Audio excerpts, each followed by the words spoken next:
साई राम। मैं मीनाक्षी आप सभी लोगों का हार्दिक अभिनंदन करती हूँ साई अनुभूति चैनल में। और अनुभवों की श्रृंखला से अनुभव तो नहीं, लेकिन हाँ, अपनी एक बहुत प्यारी सी फीलिंग आपके साथ शेयर करना चाहती हूँ। और अनुभव तो बाबा देते ही रहते हैं। बाबा ने मेरी ज़िंदगी कहाँ से कहाँ ला के रखी, मैं क्या थी, मैं कैसी थी, और बाबा ने मुझे आज कहाँ तक पहुँचाया। इसके बारे में तो मैं टाइम टू टाइम आप लोगों को बताती ही रहती हूँ कि बाबा मेरे साथ क्या-क्या जिसे बोलते हैं अनुभूतियाँ करते हैं। तो इसके बारे में तो मैं आप लोगों को बताती ही रहती हूँ कि बाबा कब मुझे क्या देते हैं और बाबा ने मुझे कौन-कौन सी अनुभूतियाँ कराई हैं। लेकिन उससे पहले चलिए सभी लोग हाथ जोड़ते हैं, बाबा का जयकारा लगाते हैं। अनंत कोटि ब्रह्मांड नायक राजाधिराज योगी राज परम ब्रह्म श्री सच्चिदानंद सद्गुरु साईनाथ महाराज की जय। ओम साई राम। साथियों, आज जो ये खुशखबरी मैं आपको बताने जा रही हूँ वो खुशखबरी ये है कि आफ्टर अ लॉन्ग टाइम, बहुत वेट किया मैंने, लेकिन अब वो दिन दूर नहीं है जिसका मुझे बेसब्री से इंतज़ार था। वो दिन आने वाला है जब मैं होंगी अपने बाबा की नगरी में, यानी शिरडी में। जी हाँ, 26 तारीख की हमारी ट्रेन है शिरडी के लिए। 27 को हम शिरडी में होंगे। और आप यकीन नहीं मानेंगे कि इस वक्त की मेरी जो फीलिंग है मैं बयां भी नहीं कर सकती। बस मैं बाबा से यही कह रही हूँ कि बाबा, कितना अच्छा होगा ना आपका वो पावन धाम, वहाँ की ज़मीन।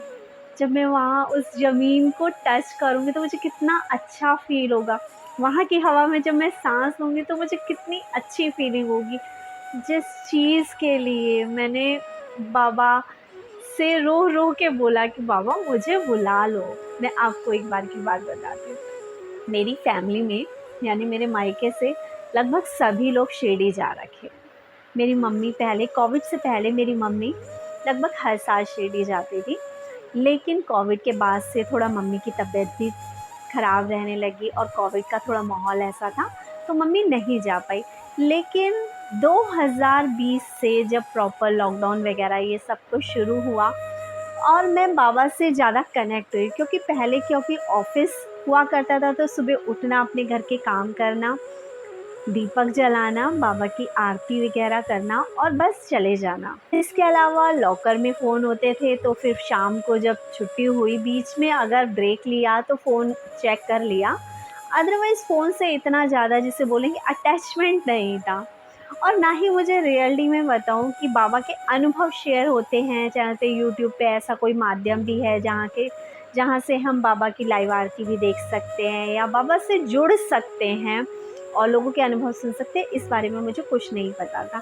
लेकिन हाँ, धीरे-धीरे जैसे जब लॉकडाउन हुआ तो मैं धीरे-धीरे इस चीज़ के संपर्क में आई, क्योंकि फ़ोन थोड़ा-सा हाथ में, जब क्योंकि टाइम मिल गया, आने-जाने का जो टाइम था वो बच जाया करता था, तो फ़ोन हाथ में आने लगा और यूट्यूब में थोड़ा-सा देखने लगी। उससे पहले मैं यूट्यूब ज़्यादा देखा नहीं करती थी, क्योंकि वहाँ ऑफ़िस से आने के बाद मेरा सिर्फ़ एक ही मोटो रहता था कि मेरे बच्चे को मैंने कुछ खिलाना है, खिलाना है और उसकी पढ़ाई का देखना है कि उसने क्या, उसका टेस्ट है, उसका होमवर्क क्या है। बस यही मेरी जिसे बोलेंगे दिनचर्या थी, ऑफ़िस, ऑफ़िस से घर और बच्चा, बस। लेकिन फिर थोड़ा-सा यूट्यूब के टच में आई और फिर उसके बाद धीरे-धीरे जैसे टच में आई तो ऑफ़िस में तो हम अपनी मर्ज़ी के सॉन्ग्स नहीं सुन सकते, जो भी डाउनलोड होता था वही सॉन्ग्स हम सुन सकते थे वहाँ के सिस्टम पे। लेकिन हाँ, अब हम काम करते वक़्त बाबा के सॉन्ग सुन सकते थे, अपनी मर्ज़ी का जो भी कुछ था वो सुन सकते थे। धीरे-धीरे बाबा से और ज़्यादा अटैचमेंट होने लगा, बाबा के बारे में और जानने का और बाबा को मतलब अच्छे से भोग लगाने का, ये सब कुछ करने का टाइम मिल सकता था। तो हुआ ये कि मतलब मैं बाबा से बहुत ज़्यादा अटैच हो गई, तो अब तो मेरा पूरा दिन बाबा में ही जाने लगा। काम करते वक़्त भी बाबा के सॉन्ग सुना करती थी, सुबह के वक़्त अपने आराम से पूजा करना, बाबा को सुबह के नाश्ते का भोग लगाना, बाबा को दोपहर का खाना खिलाना, रात का खाना खिलाना और बीच में हमने कुछ भी खाया-पिया, हम सब उसका भोग लगाने लगे। पानी पिया तो पानी का भी भोग लगाने लगे बाबा को। जब खुद प्यास लगी, गर्मी लगी, कोल्ड ड्रिंक पी, सब कुछ बाबा को समर्पित करके खाने लगे। और फिर मेरे मन में ना ये वाली इच्छा लगी कि हम शिरडी क्यों नहीं गए अभी तक। ऐसा तो नहीं है कि हम शिरडी जा नहीं सकते, लेकिन कहते हैं जब तक उसका बुलावा नहीं आता तब तक कुछ भी नहीं हो सकता, चाहे आपके पास पैसे हो या ना हो, इस चीज़ से फ़र्क नहीं पड़ता। फ़र्क सिर्फ इस चीज़ से पड़ता है कि बाबा का बुलावा आपके लिए करो। एक दिन मैं ऐसी बहुत बाबा के आगे रोई कि बाबा, मतलब आखिर मैंने ही ऐसा क्या किया है कि मेरे घर से सब लोग जा रखे हैं, मेरी सारी बहनें जा रही हैं, लेकिन मैं ही क्यों नहीं जा रखी शिरडी? मुझे भी शिरडी जाना है बाबा, मुझे शिरडी बुला लो बाबा, मुझे बुला लो। मैं बहुत रोई। फिर ना मुझे स्वप्न आया रात को, और मैं स्वप्न में क्या देखती हूँ कि एक येलो चोला पहने हुए बाबा हैं, और वो खड़े हैं मेरे ऐसे करने के इधर की तरफ पे, बैक साइड पे ऐसे खड़े हैं, ठीक है। और एक लेडी जैसे बाईजामा ड्रेस पहनती थी, ऐसे पल्लू जैसे उनके सर पे होता था वैसे करके, और वैसी वाली नथ पहन के वो लेडी मेरे ऐसे आगे की तरफ थी, और मैं वहाँ पे द्वारका माई के आगे खड़ी थी, ठीक है। और वो मुझे बोली कि साईं सचरित्र का रोज एक पाठ किया कर, रोज एक पाठ किया कर, और उस सपने से मेरी आँख खुल गई। मुझे नहीं समझ में आया, बस इतना समझ में आया कि बाबा थे और कोई एक लेडी थी जो मुझे इन्फॉर्मेशन ऐसी दे के गई कि साईं सचरित्र पढ़ा कर। मैं अपने घर में अपनी मम्मी से पूछा कि मम्मी कोई ग्रिल ग्रिल वाला ऐसा सा मंदिर है? तो मेरी मम्मी ने बोला नहीं मुझे नहीं पता, ठीक है। एक्चुअली मैं जो पूछना चाह रही थी मैं उन्हें एक्सप्लेन नहीं कर पाई, ठीक। मैंने अपनी सिस्टर को भी पूछा ऐसा कि जो जा रखी थी कि मतलब ऐसा कोई ग्रिल ग्रिल वाला मंदिर है क्या? तो उसने भी मुझे ऐसा कुछ बताया नहीं। चलो बात बीत गई, सब कुछ ऐसे। एक दिन मैं ऐसे ही फ़ोन लेके, सैटरडे संडे का दिन होगा, फ़ोन लेके बैठी थी और स्क्रॉल कर रही थी यूट्यूब पे, तो शिरडी के दर्शन कराए जा रहे थे। शिरडी के दर्शन में द्वारका माई की तरफ जब उन्होंने अपना कैमरा किया, जब वो वाला सीन आया, तो मेरे रोंगटे खड़े हो गए। मैं कहीं, यहाँ तो मैं खड़ी थी, यहाँ तो मुझे बाबा लेके खड़े थे, और मैं तो यहाँ जा रखी हूँ। उस दिन मैंने अपने बाबा की महिमा को ये माना कि बाबा आप तो कुछ भी कर सकते हैं। मतलब मैं रो रही थी, मैं फिजिकली नहीं जा सकती थी, लेकिन तुमने मेंटली मुझे आंतरिक रूप से अपनी शिरडी के दर्शन करा दिए। आपने मुझे घुमाई द्वारका माई। कहते हैं ना कि द्वारका माई कि बाबा, जहाँ बाबा ने इतना टाइम बिताया, बाबा ने उस द्वारका माई के दर्शन करने के लिए हम दूर दूर से जाते हैं, वहाँ मुझे मेरा बाबा लेके खड़ा ना। और फिर मैंने घर में फ़ोन करके बोला तुम लोग बहुत ख़राब हो, तुम लोगों को पता था ग्रिल ग्रिल वाला, वही ग्रिल वैसी ग्रिल, सपने में मैंने कुछ देख लिया था। बाबा ने मुझे शिरडी घुमाई और मुझे बहुत अच्छा हुआ। अब तो और भी अटैचमेंट होने लगा बाबा से कि बस बाबा तो कुछ भी कर सकते हैं। बाबा सपने में, कितनी बार बाबा मेरे सपने में आते हैं और मुझे दर्शन दे के जाते हैं। मैं ये कहूँगी कि बाबा ने मुझे उस दिन शिरडी, मेरे मानसिक रूप से मुझे शिरडी घुमाया था अपने साथ, और आज अब वो समय आ गया जब मैं फ़िज़िकली वहाँ पर होंगी। मैं समाधि मंदिर के दर्शन करूँगी, मैं द्वारका माई, चावड़ी और हनुमान मंदिर जो हैं, और जो-जो आप लोगों को पता हो कि वहाँ क्या-क्या देखने के लिए है और कहाँ-कहाँ जाया जा सकता है, आप लोग मुझे ज़रूर शेयर करिएगा। बस मेरी तो खुशी का, जिसे बोलते हैं, पारावार ही नहीं है। हमारे साथ जो जा रहे हैं, मेरा भाई और मेरी भाभी, उसका बेटा, मैं, मेरे हस्बैंड, मेरी गुड़िया जा रहे हैं। और हमारा एक और कंसर्न है, ये बोलेंगे कि मेरी एक अधूरी सी इच्छा बाबा ने पूरी करी है। मैंने जब भी शिरडी जाने की सोचा, तब मैंने हमेशा से यही सोचा था कि जब मैं शिरडी जाऊँ ना बाबा, तो मुझे ना अगस्त के टाइम पे, मेरे मेरे हस्बैंड के बर्थडे के टाइम पर मुझे बुलाना।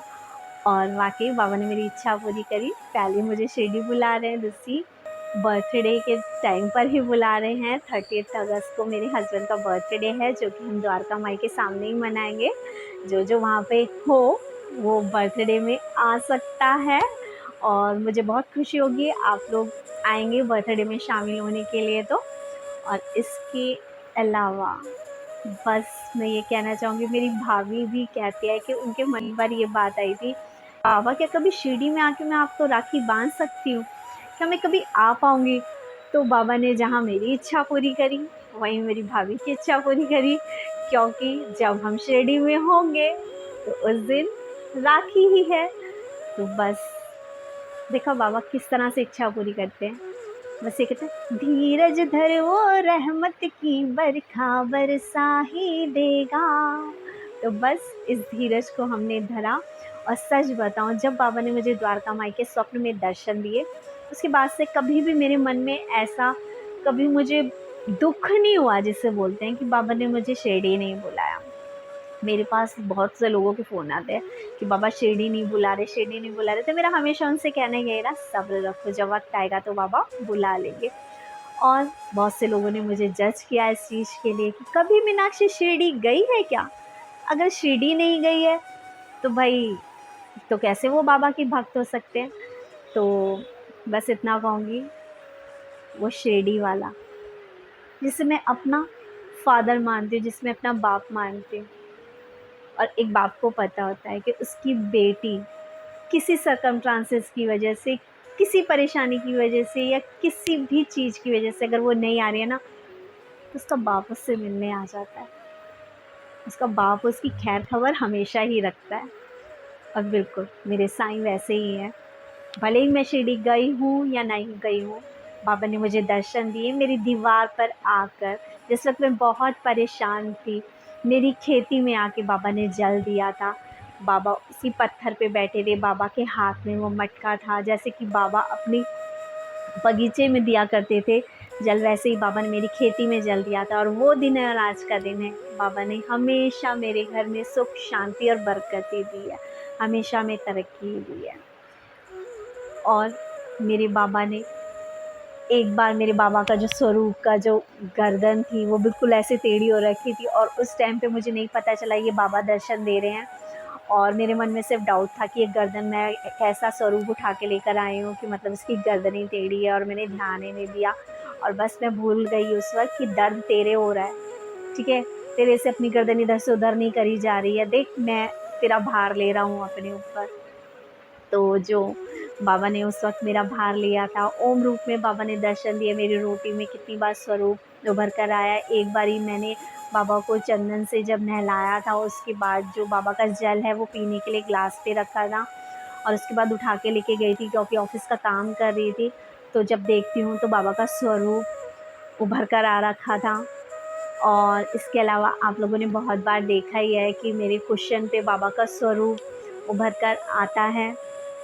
और मैं क्या कहूँ, बाबा के होने का एहसास मुझे हमेशा रहा है कि हाँ, बाबा मेरे आस-पास, मेरे अंग-संग है। बाबा मेरे जो है ना जाने कितने ऐसे काम बाबा ने मेरे बनाए जिनकी मुझे उम्मीद भी नहीं थी। कितनी चीज़ों की तो उम्मीद जिसे बोलते हैं ना, कि मैं छोड़ बैठी थी कि पता नहीं होगा या नहीं होगा।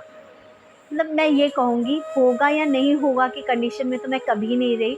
बस काम नहीं अगर मेरा होता तो मैं बस बाबा से कहती, बाबा आप हो ना, आपको पता है, अगर सही होगा तो आप करा देंगे। बस हाँ, मेरे शब्द हमेशा बाबा से यही रहते हैं, बाबा आप हो ना। और मुझे अपने बाबा पे बहुत विश्वास है, और मेरा बाबा मेरे विश्वास की हमेशा लाज रखता है।